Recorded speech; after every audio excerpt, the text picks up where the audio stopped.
Hi, welcome to KS Corner, my corner of the world, and this is JP. We're at episode 52. Singit na episode to kasi we're reviewing NYCC 2019.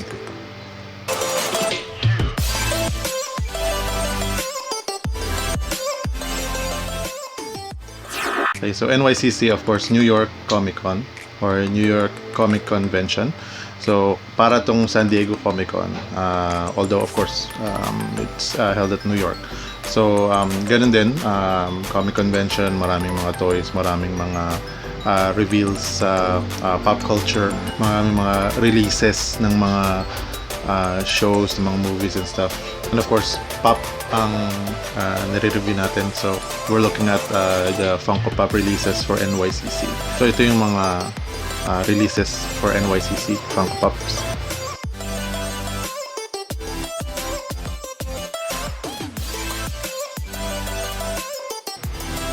Pero hindi lahat yan would be shared. Some would just be shared. Merong mga shared sa Singapore, merong shared sa ibang bansa. Dito sa Pilipinas, Big Boys would be releasing most of them. Meron ding ibang mga stores, pero syempre later on na. Pero ang nakakuha ng parang rights is Big Boys, and nag-release sila ng mga NYCC Fast Pass dun sa mga taong gustong mauna dun sa pila, then get their fix for NYCC. So ito yun, yung mga i-release ng Big Boys.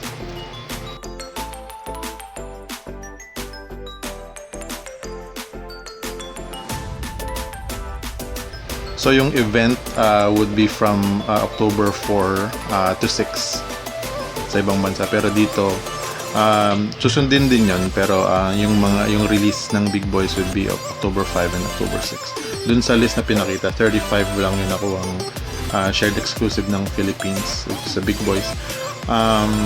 Kulang yung mga gusto ko, pero it's a good thing para hindi masyadong magastos. Ang mga meron ako dong initially gusto, yung nag-hype na si Iron Man with Gauntlet, si Stanley dun sa Guardians of the Galaxy niya, yung naka-space suit siya. Of course, yung MH8, yung dalawang villains. Samurai Jack, Tupac with Ako, and of course, yung Mickey Mouse ride. Then yung Dragon Ball Z, Vegeta Final Flash, tsaka yung Piccolo in Lotus position. And yung Funko Pop Town na Kevin with Up House. However, nalungkot ako kasi yung Mickey Mouse ride on Matterhorn is limited edition, up to 1,500 pieces lang. So, eventually in the future siguro kapag merong Pilipino nakakuha, and then hindi niya kailangan yung ride, baka ibenta o kaya i-trade or sa future. Pero itutuloy pa rin natin. Yun yung mga magiging personal grails ko. Yan, hindi rin nakuha ng Big Boys yung Tupac na Samurai Jack. Even sa Singapore, for what I know, di rin nila nirelease. So dito sa release na to, I decided to just get 2. Yung naisip ko na para sa akin lang, yung kukunin ko lang. Nag-hype si Iron Man. I was thinking about getting it, pero parang iba parang hindi siya yung lumabas sa movie, kagaya nung sa MCC na si Captain America. Pero eventually, kapag nagkaroon ng mas mura in the future, kapag bumaba siya. Pero when we were at the line, nag-spike yung price niya. So currently, for what I know, it's at $100. Pero eventually, pag hype, medyo bababa rin niya. Pero kahit paano kasi exclusive siya. So yun nga, I got 2. Pero pumila ako, was able to get 5 kasi may mga nagpasabay. Pasabay meaning ikaw yung pipila, ikaw yung nasa convention, merong mga ibang tao, mga kaibigan mo, mga fellow fanatics mo na magpapasabay kasi hindi sila pupunta, so magpapasabay. Merong mga nagpapasabay na merong charge, merong nagpapasabay na sakto lang kasi nga at sayang din yung slots. Merong mga pasabay na merong pre-order, so marami rin nagpasabay. So yung sa akin 3, pero wala na sa akin yung isa kasi binigay ko na sa kanya. Si Lawrence kinuha niya na mismo on the same day yung Vegeta. Pero for me, dalawa lang yung kinuha ko. Kasi yun lang din yung budget ko for that day. So I got 2, yung dalawa sa MHA. So these are the 2. So sobrang detailed nung dalawang yan. So titignan natin siya up close, yung perspective 1. So tatanggalin ko sila pareha sa protector so that kapag sa close up hindi siya nag-glare. Okay, so tignan natin up close yung dalawang NYCC exclusive na nakuha natin, both from My Hero Academia. As you know, medyo inuunti-unti kong kumpletuhin yung marami pa tayong kailangang kumpletuhin or kunin for this matter, lalo na yung mga bagong dating. Pero kung ang pag-uusapan is yung initial line, halos kompleto na, isa na lang yung mahal na line. So ito nga yung dalawa, if you look at it sa harapan, dyan yung NYCC shared exclusive sticker, parehas siya. Yung nga, parehas villains, nakita na natin silang dalawa sa season 2, si Hero Killer, tapos si Dabi lumabas din sa season 2, pero season 3 siya pinakita yung mismong character niya. So yan yung harap, ito yung gilid, yung window niya. Sa likod ang pinapakita is yung series 2 ng MHA line. So dyan sila sinama, kasi kung exclusive kasi hindi naman siya kasama sa mga isa-isa doon. Sa gilid yung mismong character niya, and then bottom, and then top. Yung nakuha kong Dabi, medyo medyo konting UP dito, pero hindi naman masyadong halata. Ito namang si Hero Killer, merong naka-usli dito kasi doon sa character niya. Hindi pa natin siya bubuksan kasi super pa siya, super bago pa lang siya. So eventually tignan natin. So unahin natin si Hero Killer. Makita mo dyan yung kompleto siya, sobrang detailed. Yung mask niya, yung tali, tapos kasi sa mismong anime nandun din yung tali niya nagwe-wave. Tapos makikita nyo rin sa loob yung, of course, yung dila niya, kasi yung quirk niya is yung pag nadilaan niya yung dugo nung kalaban, kaya niyang patigilin kumilos. Depende sa blood type kung gaano niya katagal kaya siyang pahintuin. Makikita nyo rin dyan yung blades na ginagamit niya para masugatan yung mga kalaban niya, para subukan niyang makuha yung dugo. Tapos para siyang may stand, yung lumalabas dyan yung parang yung tali dun sa ulo niya, goes to the ground, tapos yun yung tumatay yung stand niya. Tapos mabigat siya, and this was manufactured in Vietnam. Sa likod, made in Vietnam. Tapos medyo lang din sa paint job to. Normally for Vietnam, medyo maganda yung paint job niya, pero medyo merong something. Hindi kasi makakapili dun sa event, pila, tapos pasa ng papel na yung kailangan mo para mabilis din yung daloy ng process. Pagkabigay, tapos kukunin mo na lang yung mga items.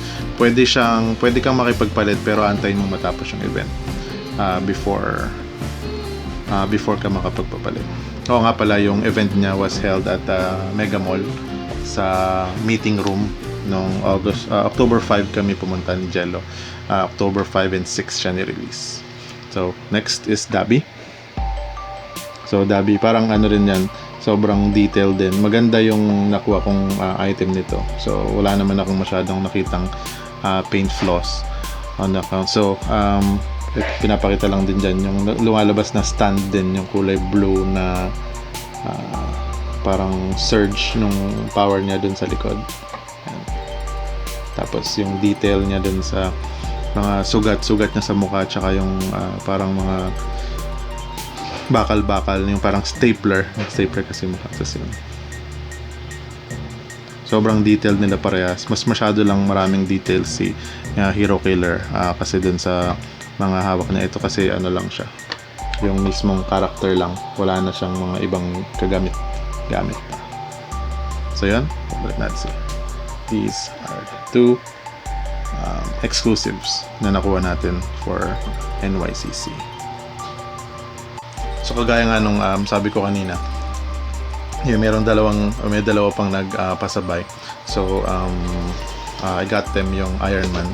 So this is the Iron Man. Titignan din natin up close. So shoutout kay Carl Mantalaba, office mate ko, and then Ray Castillo, isang fanatic na naging kaibigan ko. Initially, yung una naming pagtatagpo ni Sir Ray was yung Jollibee na sticker. So, okay, so ito naman yung dalawang Iron Man na nakuha natin. One for each, si Carl at saka si Sir Ray. So that's the front, showing yung sticker, ng shared sticker. So, may nagsasabi din na sa ibang bansa na mas maganda yung sticker ng shared kaysa dun sa actual con sticker. Pero syempre, of course, mas mahal yung actual na con sticker kaysa dun sa shared. Yan yung window side. Ito yung back. Kasama niya sa line yung sa Endgame, of course. Kasi sa Endgame din naman siyang movie. Yung actual drawing ng figure. Bottom. Tsaka yung top. So, itong item na to, of course, ito yung sa final scene, yung ultimate scene wherein yung nakuha ni Tony Stark yung mga stones, tapos nag-snap siya to end it all. Kaso, of course, nag-suffer siya kasi every time that you use the full power ng mga stones, it would have a big effect. Yun nga yung si Thanos ngayon, parang hindi niya na nagamit yung kanang braso niya, nagsugat-sugat, as well as si Hulk nung ginamit niya. Merong mga error, mga pinakita sa group, yung walang kulay yung stones, tapos sumalabas na walang stone, tapos meron ding isa na kulay green lang, yun nandun yung time stone lang. Pero it's a good thing na yung nakuha nating item has complete stones on it. Meron ding mga paint flow yung buhok, tapos kasi hindi siya tulad nung dati na yung bigote ni Iron Man is like tawag dyan yung naka-emboss, pero dito kasi parang pintura lang, hindi siya sticker kasi merong mga ibang nakakuha na parang may bingot siya. Sabi nga nung nakuha daw ni Lawrence, medyo nalungkot siya kasi parang may uka, merong nagupit dun sa bigote niya. Pero it's a good thing na yung nakuha natin is good, possibly at 9.5. So yan yung endgame. So medyo nalulungkot ako na hindi ako kumuha, pero eventually kasi para kasing hindi siya yung actual dun sa movie, nakatayo siya. Merong nag-custom yung nakaluhod, tapos medyo bloodied yung mukha ni Iron Man, tapos nakaganon din siya yung dun sa stone. So mas preferred ko kung ganun yung ginawa nila. So eventually baka gumawa rin sila. So that's close up a look at Iron Man with the Nano Complet. Okay, so these are my NYCC haul. So dalawa lang actually. So I'm happy with what I got. Hindi ko na kailangan na sobrang dami kasi hindi ko naman din kailangan sa collection ko. I was thinking about focusing on the rides first and foremost, and then yung anime na gusto ko, some cartoons. Meron din akong balak na isang plano pa lang naman. If you could remember, meron akong binuksan from Michelle na yung poster. So yung initial balak ko, susubukan kong gawin yun. So eventually kapag dumami na yung nasa poster na yun sa collection ko, babanggitin ko na siya or gagawin na natin. We'll make sure na we follow yung kung ano man yung napagplanuhan. So there you go. Before I end this video, of course, today's advice and today's quote is, "Happy is the nation whose God is the Lord, the people whom He has chosen as His heritage." So ano to, isa siya sa mga Psalms or yung reading. So para sa akin, lahat naman ng bagay center dapat si Lord. Everything is within God's grace, God's will. Kumbaga, iwas sa conflicts, iwas sa kung ano-anong mga bagay na pinagtatalo-talo ng mga bansa. As long as a country or as long as a nation, as long as yung bansa is centered on God, everything would work out fine. So yun lang, medyo spec of what the reading was. So thank you very much for watching. Again, like, comment, and subscribe. Do whatever makes you happy, as long as you don't step on other people's happiness. Thank you very much for watching, and have a wonderful day. Bye-bye.